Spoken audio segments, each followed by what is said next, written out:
What is going on, you guys? I'm back with another video, and today is I'm a little behind on it, but I'm going to go over my top 16 Transformers of 2024. I chose 16 just because it's what I feel was comfortable with, and in my list, it doesn't matter when it came out as long as I got it within last year. So, start. And it's not my least favorite to my favorite, it's just 16 of my favorite figures. So, start off with the smallest. We have 86 Bumblebee with the Toy Hacks windows. And I absolutely love 86 Bumblebee. Probably one of the best non-parts forming G1 Bumblebees we're ever going to get. I do hope down the road that maybe we will get a Goldbug from this figure, because he does have a lot of Goldbug in him too, but we'll see. Hold on. Go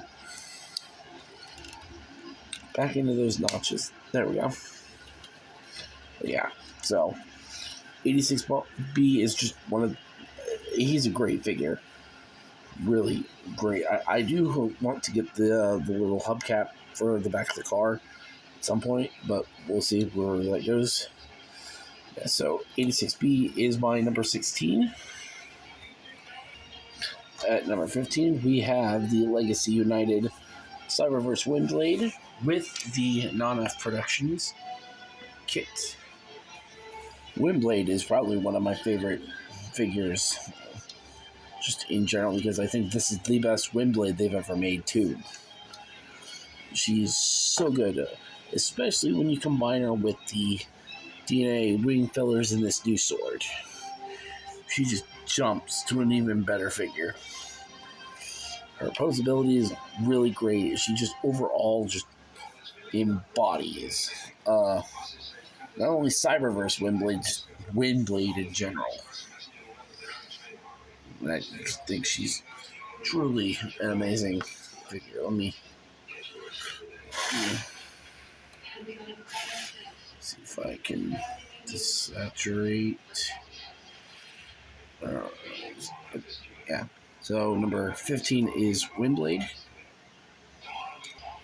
Oh, at number 14, we have the Studio Series Dark of the Moon Soundwave reissue. And I was very happy to pick this up. I have Laserbeak put away at the moment, but there's Soundwave, and he overall is an amazing re-release.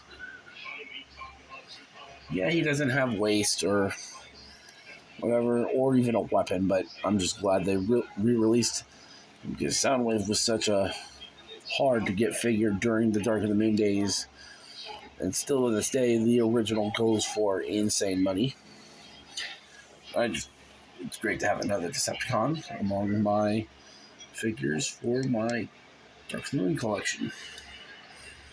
So there you go, there is the Dark of the Moon Soundwave.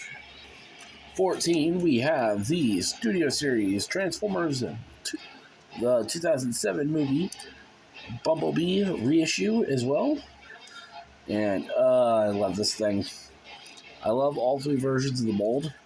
I'm still not the biggest fan of the doors being made out of clear plastic. I would have preferred the doors be made out of solid, and then the windows be clear.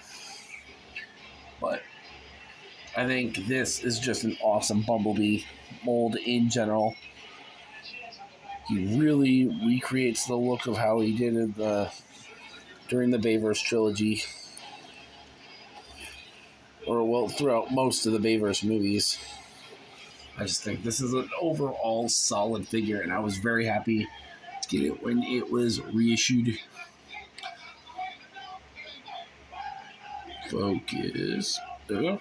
So that is number 13, the Transformers 2007 movie Bumblebee. At number 12, we have the Studio Series A-Level Assortment Transformers 1 Optimus Prime. And I think this guy is a awesome figure. Mind you, mine is customized. I painted all the black areas. I painted his crotch. I painted his torso, his neck, his arm hinges. But this guy is just a solid Optimus Prime. And I love this design. This recent Transformers movie, I think, was a blast and a half. It was a good Transformers movie. I do hope that eventually we will get a sequel to this movie because it was a good movie. This guy is solid. I don't like this diaper. I am going to get an upgrade kit that will probably kind of fix this. But yeah. And I will be getting the DNA design kit for him. So, yeah. So, this guy is just amazing. So that is number 12, the Studio Series Transformers 1 Optimus Prime. At number 11, we have the Studio Series Transformers 1 Megatron. Just like Optimus, I love this guy. He is really good. I think probably one of my favorite Megatron designs that's not G1 Megatron. He's just overall really cool. I wish he would have been silver, and I wish he wouldn't have come with D16 weapons, and he should have come with the Megatron weapons, but it is what it is. There are plenty of upgrade kits out there for this thing. I am full on getting the DNA kit, like I said, for him in Prime. Megatron is just overall a solid figure. He poses great. He overall looks amazing.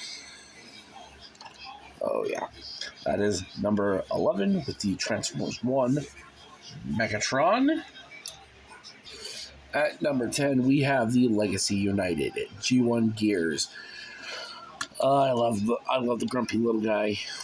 Probably one of my favorite mini-bot molds next to Bumblebee. This guy is so cool. It's just a nice little Gears. He even has the opening chess piece from his Spotlight episode. And he's just overall really fun. Hope to see Swerve down the road. Complete the Season 3 crew, but yeah. Gears is fun. His pose ability is great. I mean, you've got double knee, so you could really get Gears into some poses here. Butterfly joints, you name it. So, that is number 10, Legacy United G1 Gears. At number 9, we have the Studio Series Bumblebee Movie Voyager Shockwave. This guy is pretty cool. Yes, he doesn't have bicep rotation just due to his design, but this guy is awesome. I never thought this figure was going to get made just because of how long he was on screen throughout the Bumblebee movie. This is like the old days during Dark of the Moon and all that. He would have not gotten a toy. Would not have. And for being an oversimplified version of the Legends figure, which borrows from the Transformers Prime design or transformation, this is a great Shockwave.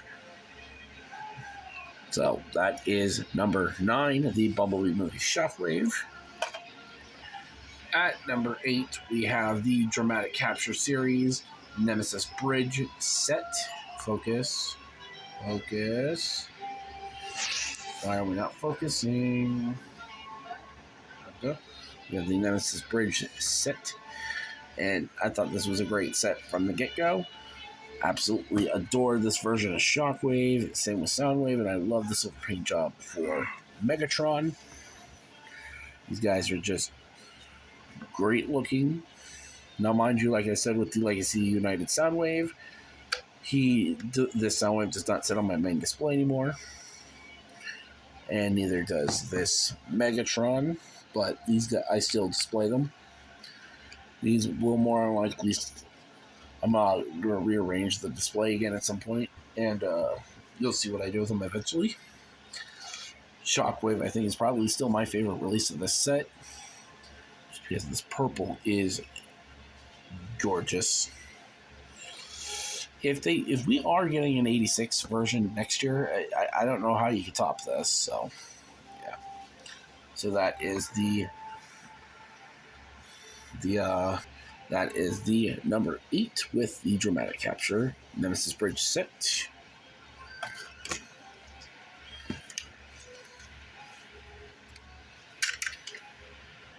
At number 7, I kind of can't do one without the other, but we have the A Hero is Born 2-pack and the War Dawn 2-pack. These sets go hand in hand. You just have to. This gave us finally a good G1 Alpha Trion and figures of these three that I never thought we would ever see. I never thought we would ever see a figure of G1 Ariel or Dion.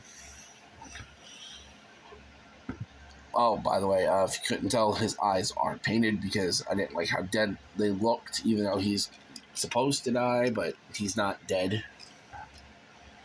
So, these two sets go hand in hand. I couldn't mention this set without this set.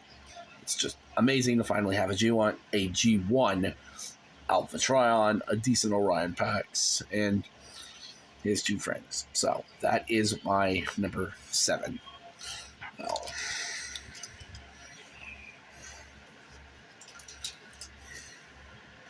at number 6, we have the Transformers Bumblebee Studio Series Concept Megatron. This guy is just terrific in robot mode. His vehicle modes are kind of but in robot mode, this thing just rocks.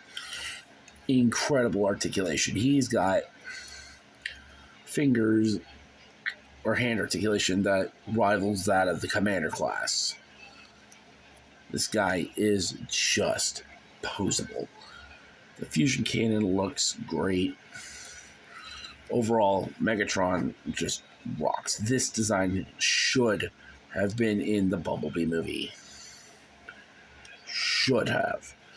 But they decided to leave it out because they wanted to keep it in continuity with the Michael Bay movies, which was stupid. But yeah, Megatron just overall looks amazing. Very happy to have gotten this guy. So that is my number 6. At number 5, we have the Legacy United Autobots Stand United 5-pack. And I love this. Just not because Hound's in this set, but cartoon accurate colors for all the bots. I've said this in the past, I am a stickler for animation accuracy. So the fact that I can plot any of my cartoon themed bots in this display and they all look great together is a win in my book. Not only that, but it gives me better tolerance to versions of figures I've had before and color schemes that I've wanted for a while. Like Trailbreaker. This is nice. Also, mind you, Trailbreaker also has the non-F Productions upgrade kit attached to him. So, yeah. This whole set is a must. I really hope they do more sets like this for the remaining Carbots, because I will buy it. So that is my number 5. Oh, at number 4, we have the Titans Return Leader Class 6-shot. And I really like this guy. Now that I've actually fixed one of my other big problems with the figure, hold on. One of my few problems. Over time, mine is slowly yellowing, as you can see. But I fixed the hip issue. His hips were a little loose, but I've since corrected that. I just got to fix his loose knees. But 6-shot was a figure I didn't think I was ever going to get my hands on, just because of how old the Titans Return stuff is and how popular some of the figures are and how much they go for nowadays. But 6-shot, I'm very happy to have gotten this guy. Oh, yeah, I need to get another wheel still for his arm. Yeah, so he's just overall a great addition to my collection. If somebody could tell me how to tighten his knees, I would gladly appreciate it. So yeah, that is my number 4. At number 3, we have the Studio Series 86 Ultra Magnus. And what a figure. Hasbro cooked with this guy. It was probably, to date, one of the best G1 Ultra Magnuses ever made. I mean, and a Magnus that can pull off the Matrix is really cool in my book. He can pull off his death scene when you take his parts off. Just overall, a great Ultra Magnus. It blows the Combiner Wars one out the window. It blows the Masterpiece out. This guy is just overall a great figure. I really hope they reissue it for people who haven't gotten their hands on this thing yet. So, that is my number 3. My number 2 is the X2 Toys Sky Crusher, aka not Titan's Return Jetfire. This guy is awesome. Also, mind that I have my own custom Titan Master attached to it, but still, I think this is a pretty, in my opinion, a pretty okay chug update to Jetfire without owning the Commander. He scales, I think, in my opinion, pretty decently with most Generations figures. This arm has gotten like stupid loose. I don't know how to tighten that up. Let's just put it behind his back. He's just overall an amazing figure, and this is my symbol that I put on him.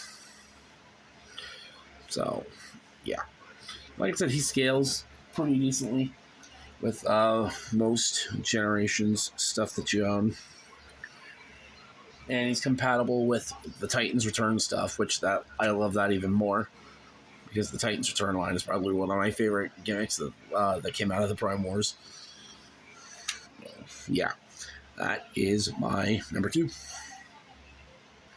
And at number 1 is the Studio Series 86 Optimus Prime with the Weekend Studio upgrade head and the Shockwave Labs smokestacks.